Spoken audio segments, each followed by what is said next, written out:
नमस्कार। Book audio में बहुत बहुत स्वागत करता हूं मैं आपका दोस्त ब्रजेश। और दोस्तों, आज लेकर के हाजिर हूं मनीष कबीर रोमन का कहानी संग्रह अनजाने क्लासमेट, अनकही दास्तान। पेश है पार्ट 1, शांत विद्यार्थी अमन। चलिए बढ़ते हैं कहानी में आगे की ओर। तब क्या था, अमन को लगा कि अब तो मजा ही आ जाएगा। क्लास के हर एक स्टूडेंट का यही हाल था। जय और अमन अपने अपने क्रश को देखकर मंद मंद मुस्कुरा रहे थे, जैसे लग रहा था कि अब तो टूर में उनकी गर्लफ्रेंड बन ही जाएगी। उस दिन से अमन और जय का हर दिन ऐसे कट रहा था जैसे हर रोज गुलाब की खुशबू के लिए एक भंवरा पास आता हो। अमन और जय अपनी पढ़ाई कम, टूर की तैयारी और उसकी बातों में ज्यादा लगे रहते थे। हॉस्टल का पहला दिन। अमन ने जुलाई में ही हॉस्टल ले लिया, जो कॉलेज से जुड़ा हुआ था। मतलब दोनों की दीवार एक थी, लेकिन हॉस्टल कॉलेज के पीछे होने के कारण गेट पीछे से भी था, कॉलेज के अंदर से भी था, लेकिन वो हमेशा बंद रहता था। हॉस्टल उन स्टूडेंट्स के लिए था जो अपने घर से दूर रहते थे। अमन को डबल सीट वाला रूम मिला था, पर चिंता इस बात की थी कि रूम पार्टनर कौन होगा, किस डिपार्टमेंट का होगा और किस स्वभाव का होगा। अमन जब हॉस्टल के अपने रूम में शिफ्ट होने गया तो देखा कि रूम में ताला पड़ा था। अमन परेशान हो गया और शाम भी हो रही थी। वहां एक दो स्टूडेंट्स दिख रहे थे, उनसे पूछा तो मना कर दिया कि हमें कुछ नहीं पता है, क्योंकि हम भी आज ही आए हुए हैं। ऐसे करो, वार्डन से पूछ लो। अमन: वो कहाँ मिलेंगे? हॉस्टल स्टूडेंट: तुमने जहां से एंट्री किया है उसी के साइड में कुछ मकान बने हैं, वहां रामलाल को पूछना, वही बताएगा। अमन ने गेट पर पहुंचकर उन घरों को देखा तो लगभग 40 साल का एक आदमी दिखा। उससे पूछा कि रामलाल कौन है? वो बोला, मैं ही हूं। उसने खुद ही पूछा, क्या तुम्हें भी हॉस्टल मिला है? अमन: हाँ। रामलाल: अच्छा, वो अलॉटमेंट लेटर दो। अमन लेटर को बैग से निकालते हुए: अरे रूम नंबर 11 है, जो डबल सीट वाला है, लेकिन उसमें ताला लगा हुआ है, कहते हुए लेटर पकड़ा दिया। रामलाल लेटर लेते हुए बोला, तुम्हारा रूम पार्टनर आया हुआ है और ताला लगा के कहीं गया होगा। अमन: चाबी नहीं दिया क्या आपको? रामलाल: नहीं। अमन चिंता जताते हुए बोला, अरे शाम भी हो रही है, कब तक आएगा यार? अमन का हॉस्टल में पहला दिन और पहली एंट्री थी जो कभी भी भूलेगी नहीं। जब चाबी नहीं मिली तो अमन हॉस्टल के ग्राउंड में बने चबूतरे पे बैठ गया। काफी इंतजार करने के बाद गेट की तरफ से एक स्टूडेंट लगभग 5 फुट का मस्त टहलते हुए हाथ में मोबाइल लिए एक धीमी चाल से आता हुआ दिखाई दिया। अमन को देखते हुए क्रॉस कर गया और सीधा 11 नंबर रूम में जाकर ताला खोलने लगा। 2005 के दौर में सबके पास फोन नहीं होता था, स्टूडेंट्स के पास तो बिल्कुल ही नहीं।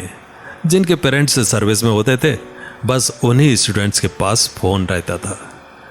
अमन ने अपना सामान पहले से ही मंदिर में रख दिया था, क्योंकि रूम के सामने एक छोटा सा मंदिर बना था। वो स्टूडेंट सामान को देखते हुए समझ गया था कि उसका रूममेट ही है जिसे मैं क्रॉस करके आया हूं। इस बीच अमन को लगा यही है, तो उसकी तरफ गया और बोला, ओ हेलो मिस्टर, तुम ताला क्यों बंद करके चले गए थे? यार मैं परेशान हो गया था, कम से कम वार्डन को चाबी दे देते, ये तो सोच लेते कि दूसरा स्टूडेंट भी आएगा तो क्या करेगा। वो सुनकर थोड़ा मुस्कुराया और बोला, अरे यार मेरा सामान रखा था इसलिए बंद करके गया था। रूम खोलते ही बोला, आओ रख लो सामान। अमन: क्या नाम है और किस क्लास में हो तुम? मेरा नाम रोहन है और बीए में एडमिशन लिया है। और तुम? मेरा बीएससी बायोलॉजी है। अमन और रोहन में धीरे धीरे दोस्ती होने लगी। रूम पार्टनर की वजह से कभी कभी नोक झोंक खूब चलती थी। हॉस्टल में लगभग 25 रूम थे और उनके रूम के बगल में एक सिंगल सीट वाला छोटा रूम भी था। रोहन आर्ट सब्जेक्ट का था और अमन साइंस का, इसलिए आपस में क्लास नोट्स साझा नहीं कर सकते थे। और थोड़ा वक्त गुजरा तो पता चला कि रोहन की वही भावनाएं हैं जो अमन और जय की थी, बस एक तमन्ना गर्ल से दोस्ती करने की। टूर की तैयारी। अमन और जय अपनी पढ़ाई कम मगर टूर की तैयारी और उसकी बातों में लगे रहते थे। उनका ये पहला टूर था जिसमें कई लड़कियां थी, इसलिए उनके मन में था कि थोड़ा हैंडसम दिखना चाहिए, कपड़े अच्छे होने चाहिए। दोनों के पास स्मार्टफोन तो था नहीं जिससे पता लग जाए कि वहाँ का मौसम कैसा होगा, कैसे जाना होगा, कुछ नहीं पता रहता था। बस जो भी था अपने टीचर्स और क्लासमेट से पूछना पड़ता था। अमन जिसको पसंद करता था उससे अभी जान पहचान नहीं हुई थी। एक दिन अमन ने मन चले अंदाज में पूछा कि अंजलि क्या तुम भी टूर में जाओगी? अंजलि बोली हाँ। अमन ने हाँ सुनकर ऐसा मुंह बनाया जैसे खुशियों का पिटारा ही खुल गया हो और सारा दिन खुशी से भर गया हो, और मन में कुछ इस तरह से ख्याल आए जैसे इश्क कितना है हमें तुमसे, सरल शब्दों में बयां कैसे करें, एक तरफा रहकर जीना नहीं चाहते, कब तलक ये दर्द सीने में भरे। अमन एक स्टाइल में रहता था क्योंकि कपड़े रंग बिरंगे और कंधे पर साइड बैग लटका के चलना जैसे कॉलेज नहीं ऑफिस जाता हो, इसलिए हमेशा थोड़ा अलग दिखता था। क्लास में जब अंजलि आती तो मानो अमन का दिल गार्डन गार्डन हो जाता, और जब उसे एक नजर देख लेती थी तो समझो अमन का दिन पूरा हो जाता था। जब किसी को कोई अच्छा लगता है तो समझ लो कि उनकी आपस की ऊर्जा एक दूसरे से मैच करती है। इतने लोगों में से सिर्फ एक से ही लगाव क्यों होता है?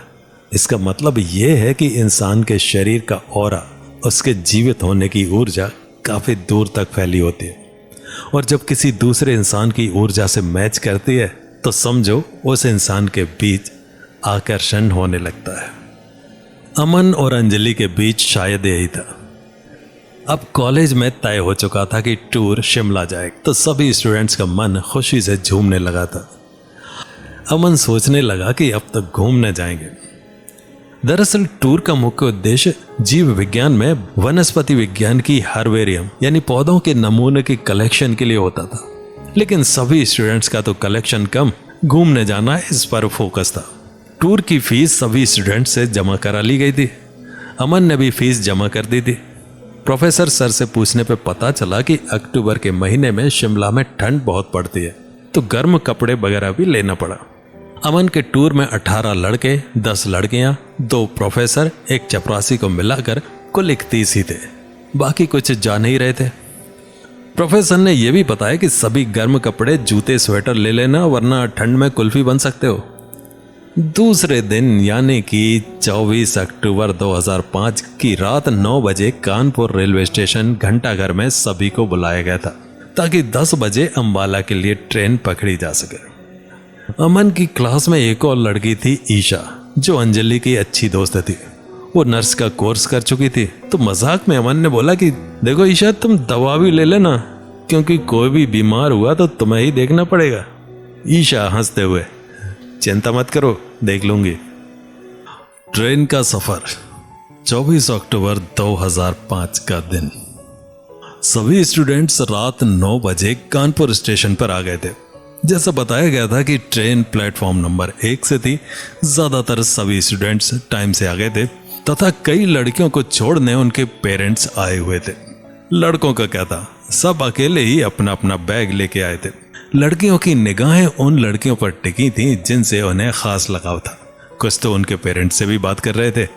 उस दिन ऐसा लग रहा था जैसे हीरोइनें एक साथ स्टेशन पर आ गई हों, क्योंकि लड़कियों का रूप कॉलेज से अलग ही था। अलग अलग मॉडर्न कपड़े, शॉर्ट्स, जीन्स टॉप पहने हुई थी। जैसे लड़कों से ज्यादा तैयारी लड़कियों ने की हो। लड़कियों के बड़े बड़े बैग तब पहली बार अमन ने देखा और सोचा कि क्या लेके जा रही होंगी। अमन इतना उत्तेजित था कि मानो सारी खुशियों का बैग उसी के पास हो। अमन का मन चारों तरफ का नजारा देखकर प्रफुल्लित हो रहा था, क्योंकि आजकल की तरह मोबाइल तो था नहीं। आजकल इंसान फोन में इतना व्यस्त है कि कौन कौन आसपास है, कैसे लोग हैं, कौन क्या कर रहा है, कुछ नहीं दिखता, क्योंकि इतना लोग फोन में व्यस्त रहते हैं कि कुछ देखते ही नहीं।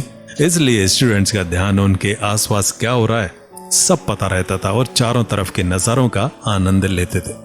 अमन भी अपनी तरफ से स्मार्ट बन के ही आया था। स्टेशन पर सभी एक दूसरे से मिल रहे थे। देखते देखते ट्रेन का टाइम हो चुका था और ट्रेन प्लेटफॉर्म नंबर 1 पर लग गई थी। सभी स्टूडेंट्स अपनी अपनी सीट पर बैठने के लिए चलने लगे और कहानी जारी रहेगी अगले अंक में। तो मिलते हैं अगले अंक में। नमस्कार।